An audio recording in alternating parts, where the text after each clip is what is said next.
बिस्मिल्लाहिर्रहमानिर्रहीम। दोस्तों, आज का वाक़या ये है कायनात की पैदाइश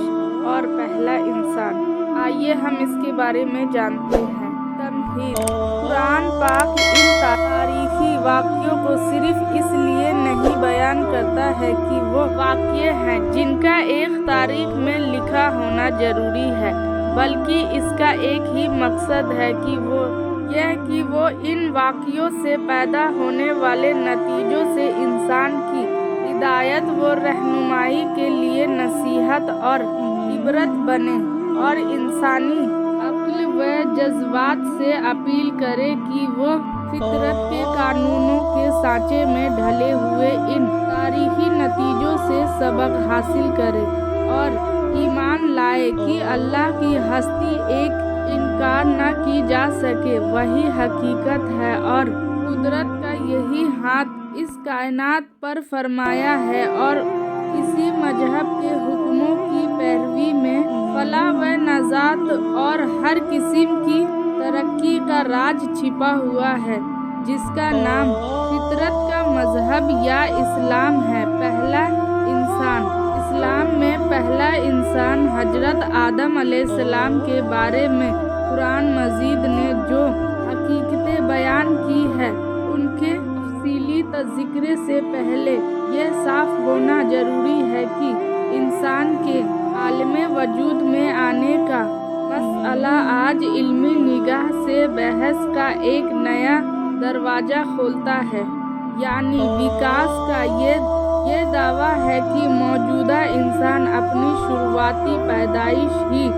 से इंसान पैदा नहीं हुआ, बल्कि मौजूद कायनात में उसने बहुत से दर्जे तय करके मौजूदा इंसानी शक्ल हासिल की, इसलिए कि जिंदगी की शुरुआत ने कंकर, पत्थर, पेड़, पौधों की अलग अलग शक्लें अख्तियार करके हजारों लाखों वर्ष बाद एक एक दर्जा तरक्की करते करते पहले लबूना पानी की जोक का जामा पहना और फिर ऐसे ही लंबी मुद्दत के बाद जानदारों के अलग अलग छोटे बड़े तबकों से गुजरकर मौजूदा इंसान की शक्ल अपनाई।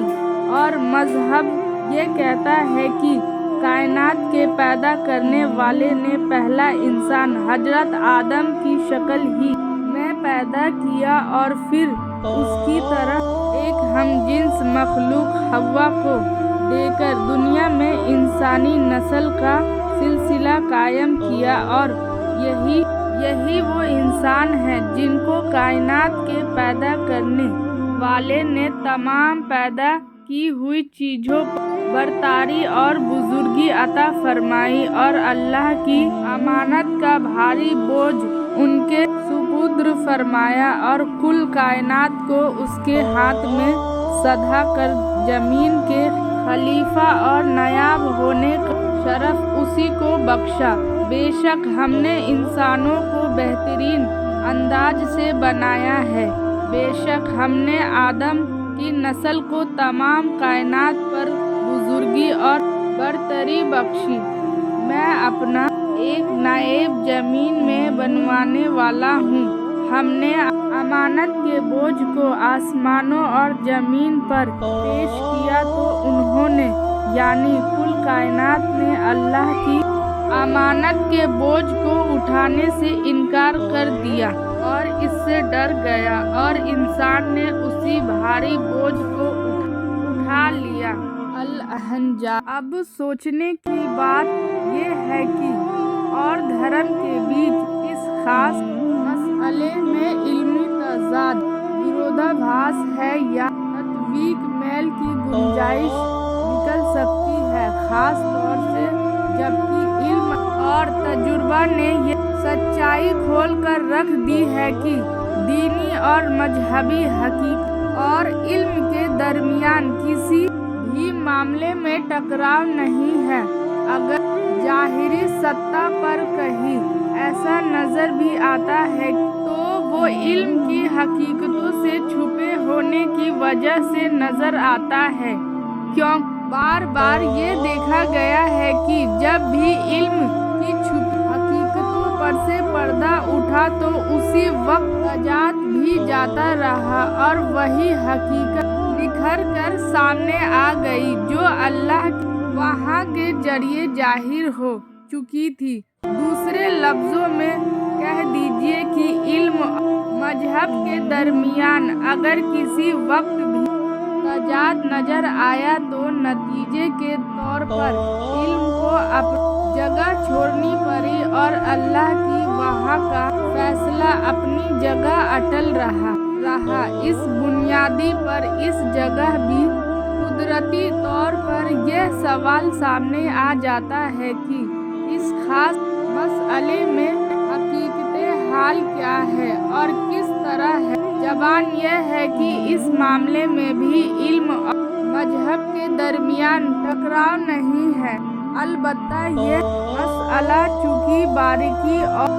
बात अपने भीतर समाये हुए है, फिर भी ये हकीकत इस जगह हमेशा नजरों में रहनी चाहिए कि पहला इंसान जो कि मौजूदा इंसान की नस्ल का बाबा आदम है, भले तरक्की के नजरिए के मुताबिक दर्जा ब दर्जा इंसानी शक्ल तक पहुँचाया हो या पैदाइश की शुरुआत ही में इंसान की शक्ल में मौजूद में आया हो, इल्म और मजहब दोनों का इस पर इत्तेफाक सहमति है। मौजूदा इंसान की इस कायनात की सबसे बेहतर मखलूक है और अक्ल व सूझबूझ ढांचा ही अपने अमल और किरदार के लिए जवाबदेह और दस्तूर व कानून का मुखालफा है। ये इस तरह समझ लीजिए कि इंसानी किरदार और उसके इल्म और अमली साथ ही अखलाकी किरदार को देखते हुए इस बात की कोई अहमियत नहीं है कि इसके पैदा होने ढलने और वजूद की दुनिया में आने की क्या है, बल्कि अहमियत की बात यह है कि इस पैदा हुई दुनिया में उसका वजूद यूं ही बेमतलब और अकसद है, यानी उसकी हैसियत अपने भीतर बहुत बड़ा मकसद लेकर वजूद में आई है। क्या उसके अल्फाज व अक़वाल और किरदार व गुफ्तार के असरात प्रभाव बहुत अधिक है? क्या उसकी माही और रूहानी किरदार सब की सब बेकार और बेनतीजा है या कीमती फलों से लदी हुई और हिकमतों से भरी हुई है? और क्या उसकी जिंदगी अपने भीतर कोई रोशनीनाक हकीकत रखती है और घोर अंधेरे वाले भविष्य मुस्तक़बिल का पता देती है और उसका माज़ी हाल अपने मुस्तक़बिल को नहीं जानता? बस अगर इन हकीकतों का जवाब नहीं में नहीं बल्कि हाँ में हाँ है तो फिर कुदरती तौर पर ये मानना ही होगा कि उसकी पैदाइश कैफियत दशा पर बहस की जाए,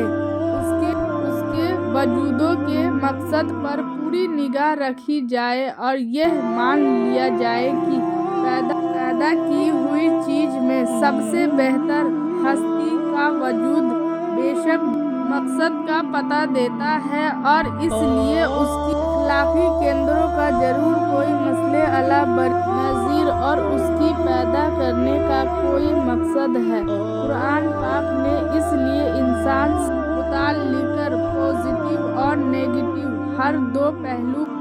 को वाज़े करके इंसानी हस्ती के बड़प्पन का ऐलान किया। बताया है कि कायनात के पैदा करने वाले और संवारने वाले की कुदरत में इंसान की पैदाइश सबसे बेहतर का दर्जा रखती है और इसी वजह से वह तमाम कायनात के मुकाबले में बड़े होने और आज़िम होने का हकदार है और अपने कामों और तरीकों की वजह से बेहतर वही अल्लाह की अमानत का अलमबरदार होकर अल्लाह की ज़मीन का खलीफा के मनसब पर बने रहने का हक रखता है। जब ये सब कुछ उसमें मौजूद है तो फिर ये कैसे मुमकिन था कि उसकी हस्ती को यूं बेमकसद और बेनतीजा छोड़ दिया जाता? क्या लोगों इंसानों ने गुमान कर लिया है कि बेमकसद छोड़ दिए जाएंगे और ज़रूरी है कि अक्ल शऊर के इस पैकर को कायनात में मुनाया बनाकर नेकी व बुराई तमीज अता की जाए और बुराई से परहेज और भलाई की आखिरत मुकल्लफ जिम्मेदार बनाया जाए। अल्लाह ताला ने इंसान को पैदा किया और फिर नेकी और बदी की राह दिखाई। फिर हमने इंसान दोनों रास्ते नेकी और बुराई दिखाई।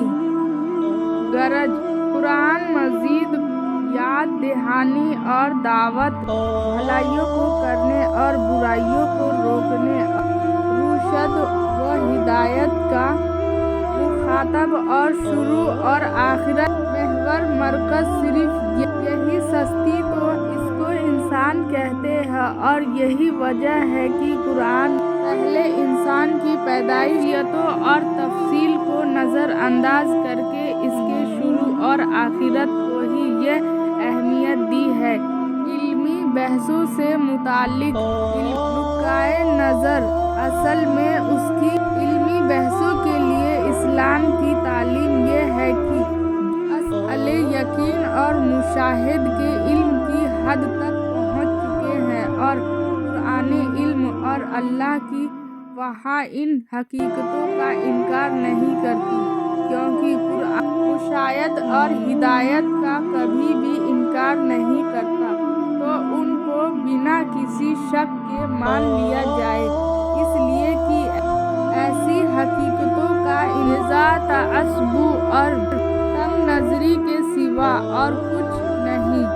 और जो पहले अभी तक यकीन उन मंजिलों तक नहीं पहुँचे मुशाहदा और हिदायत कहा जा सके। जैसे कि बहस असअला है तो इनके बारे में कुरान के मतलबों में तालीम नहीं करनी चाहिए, हम खाई उनको तहकीक के सांचे में ढालने की कोशिश हरगिज़ जाया नहीं, बल्कि वक्त का इंतज़ार करना चाहिए कि असअले अपनी हकीकत को इस तरह जाहिर कर दे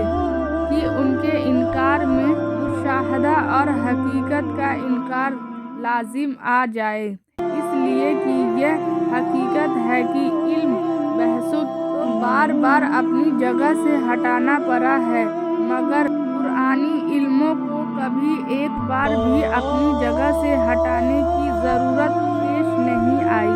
और जब कभी मसअले बहस व नज़र के बाद यकीन और मुशाहिदे की हद तक पहुँचे हैं,